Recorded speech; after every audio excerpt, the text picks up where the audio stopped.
ഞാൻ പരിശ്രമിക്കുന്നുണ്ട്, ഞാൻ കഷ്ടപ്പെടുന്നുണ്ട്, ഞാൻ എഫേർട്ട് ഇടുന്നുണ്ട്, എന്നിട്ടും എനിക്ക് എൻ്റെ വിജയത്തിലേക്ക് എത്താൻ സാധിക്കുന്നില്ല, എന്നിട്ടും എനിക്ക് എൻ്റെ ഗോൾ അച്ചീവ് ചെയ്യാൻ സാധിക്കുന്നില്ല, എന്നിട്ടും എനിക്ക് എൻ്റെ ലക്ഷ്യത്തിലേക്ക് എത്താൻ സാധിക്കുന്നില്ല. പലരും പറയുന്ന ഒരു കാര്യമാണ്, എന്നെ കൊണ്ട് സാധിക്കുന്നില്ല, ഞാൻ കുറെ കാലമായി കഷ്ടപ്പെടുന്നു. അവരോട് എനിക്ക് പറയാനുള്ളത്, നിങ്ങൾ ഓർക്കേണ്ടത് രണ്ട് മുഖങ്ങളാണ്. ഒന്ന് ലയണൽ മെസ്സിയുടെയും രണ്ട് വിരാട് കോഹ്ലിയുടെയും. നീണ്ട 18 വർഷക്കാലം വിരാട് കോഹ്ലി IPL കിരീടം എന്ന ലക്ഷ്യത്തിനായിട്ട് കഷ്ടപ്പെട്ടു, പ്രയത്നിച്ചു, ഹാർഡ് വർക്ക് ചെയ്തു.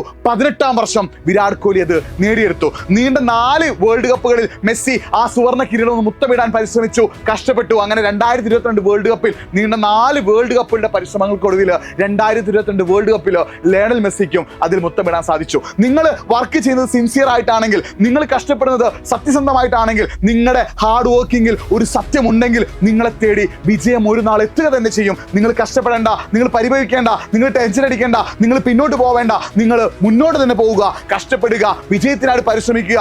വിരാട് കോഹ്ലി 18 വർഷത്തിന് ശേഷം IPL നേടിയ പോലെ, മെസ്സി 4 വേൾഡ് കപ്പുകൾക്ക് ശേഷം വേൾഡ് കപ്പ് നേടിയ പോലെ നിങ്ങളെ തേടിയും ഒരു നാൾ നിങ്ങളുടെ വിജയം തേടിയെത്തും. അതിനായിട്ട് സിൻസിയർ ആയിട്ട്, സത്യസന്ധമായിട്ട്, ആത്മാർത്ഥതയോടുകൂടി കഷ്ടപ്പെടാൻ നിങ്ങൾ തയ്യാറാവുക.